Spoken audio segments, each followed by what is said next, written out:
Hi everyone, my name is Rachel Pomazal and I am an ambassador with the Community Checkup. Today we are starting a series about how to test your water for potential contaminants that can impact your health and what to do if you find that your water is contaminated. In this video, I'm going to be talking about groups of contaminants that could be found in your tap water or well water and how long-term exposure to these contaminants can affect your health. Some rural areas and places like Flint, Michigan have histories of adverse health effects due to contaminated drinking water. This may seem scary, but don't worry. In this series, I'm going to talk about how you can ensure that your water is safe and healthy. Today, we're going to talk about how different contaminants can affect your health.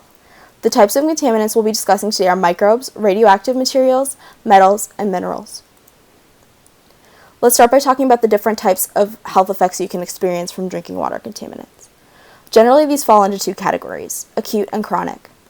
According to the Water Quality Association, acute health effects from drinking contaminated water usually come from microbes like bacteria and viruses. Fortunately, these do not have long-lasting effects. Chronic health effects happen after long-term exposure to radionuclides, chemicals, or minerals at levels higher than what the EPA has determined to be a safe level.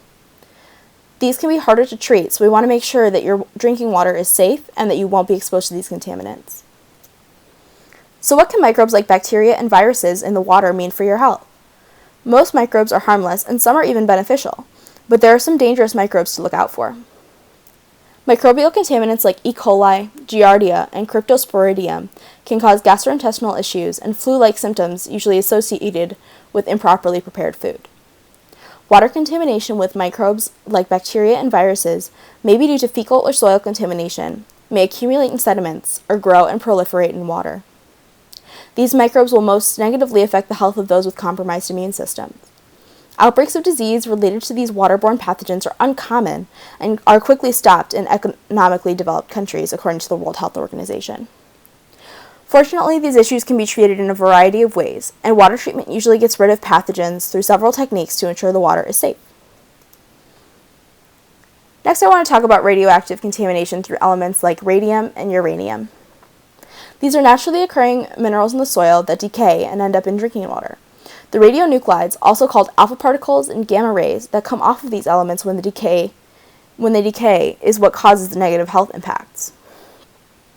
Radioactive elements like uranium are always decaying into a more stable state. This decay can cause chronic health problems like increased risk of cancer and kidney toxicity. Public water providers test water periodically to ensure that the water falls within safe levels set by the EPA, but it is still a good idea to test your water to be sure. In Minnesota, for example, in 2014, the Department of Health found that 9 municipal water systems had radon levels above the EPA safe level. If you use private well water, it's a good idea to test for radionuclides as a precautionary measure. These are definitely not something you want in your water, and there are a few ways at the residential and municipal levels that they can be treated. Up next, I'm going to be talking about metals that can find their way into your water. These materials may be naturally occurring in the soil, but they also may come from decaying pipes or industrial waste. The main contaminants here are lead, mercury, and copper. For lead, children are the most vulnerable, as it impacts brain, kidney, and bone marrow development that can lead to stunted growth and intelligence. Since it can exist in a variety of forms, several treatment methods may be needed to address the problem. Lead pipes were widely implemented in water delivery systems in the early 20th century, and lead components in plumbing and solder were still in use into the 1980s, according to Sciline. This means that many houses in the U.S. have lead water pipes that may corrode and put an unsafe amount of lead into the drinking water. Mercury is another potential contaminant. Although it's usually an issue when consuming fish or shellfish, exposures in drinking water can lead to kidney damage long term. According to the University of Georgia, people using private wells are more susceptible to mercury contamination and should test their water to ensure it is safe. Copper is an element that humans need to survive, but too much can lead to copper poisoning. If there's too much copper in the water, it can cause nausea, vomiting, gastrointestinal issues, and abdominal and muscle pain.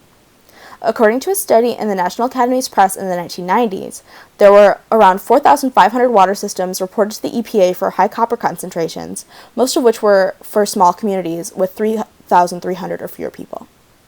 The good news is these methods used to treat these issues are common to all metals, so if you're concerned about metals in your water, it's possible to treat them all at once. Additionally, if your house uses municipal water, as I said before, it's routinely tested for contaminants. But if you're concerned about any of these, you should request a consumer confidence report from your provider or get your water tested by an accredited lab, which I will discuss in future videos. The final type of contaminant I want to talk about today are minerals and similar chemical compounds. There are minerals that occur naturally in the soil or are waste byproducts from industrial processes that can be detrimental to your health if you are exposed to them for a long period of time. We're going to talk about arsenic, barium, cadmium, nitrates and nitrites, perchlorate, and selenium. Fortunately, it's pretty rare to find unsafe levels of these in your water supply, and they can be treated both at the residential and municipal levels, but it's still important to know the risks and possible health impacts. Arsenic is a well-known toxin to humans. Even at low levels, it can cause chronic problems. It can cause skin, cardiovascular, nervous system, and endocrine problems, as well as many types of cancers with long-term exposure. It is especially important for those using private well water to test for arsenic, as a Minnesota study found that 10% of private wells had arsenic levels above the EPA safe standard. Barium is an element that occurs naturally in the soil, and is also a waste byproduct of copper smelting and car manufacturing. The forms of barium that are soluble in water can be very harmful to humans, causing cardiovascular issues, breathing problems, brain swelling, muscle weakness, and damage to the liver and kidneys. In a study by the WHO and the United States Geological Survey, barium was found in almost all of the 630 sample sites, and about 10% of them were at unsafe chronic levels. The people most likely to experience these problems are those using water from deep rock and drift wells. Cadmium is another element that occurs naturally in the soil, but it can get into your water through the erosion of your pipes or through the waste from metal refineries. The short-term effects of cadmium consumption include gastrointestinal issues, liver injury, and renal failure. The long-term effects include kidney, liver, blood, and bone damage. According to the WHO, levels of cadmium could be higher in places with soft water and lower pH, as it could be more corrosive to the water pipes. The next compounds we're going to talk about are nitrates and nitrites. These are especially important if you live in an area with lots of agriculture and have small children. Nitrates and nitrites in water often come from fertilizers or manure. Most of the effects are seen in children under 6 months, including methemoglobinemia or blue baby syndrome. The effects of this are reversible once the nitrates and nitrites are removed. According to the WHO, in the United States, nitrate concentrations exceed safe levels in about 3% of surface waters and 6% of groundwaters. Perchlorate is another chemical that mostly affects young children and mostly impacts places near manufacturing plants where fireworks and other explosives are made. It has the potential to contaminate groundwater and lead to an iodine deficiency and developmental and learning disabilities in children. According to the National Center for Biotechnology Information, 4.1% of water supplies sampled had an elevated level of perchlorate. Finally, the last chemical I'm going to talk about today is selenium. In small quantities, selenium is actually essential for nutrition. At higher levels, however, it can become toxic. It can cause hair and fingernail changes, damage to the peripheral nervous system, and cause fatigue and irritability. According to the WHO, there were almost no incidences of unsafe levels of selenium in tap water, but in some areas the groundwater had unsafe levels. There are multiple ways to treat these issues if they are impacting you and your community, but it is ultimately important to know what can happen if these issues go untreated. Overall, it's important to know the risks of what could be in your drinking water so you can protect yourself, your family, and your community from any adverse health effects. I've linked all my sources to this video in the description down below if you're interested in learning more. In the next video, I'm going to talk about what you need to know before you sample your water. Be sure to subscribe to the Community Checkups channel so you don't miss it.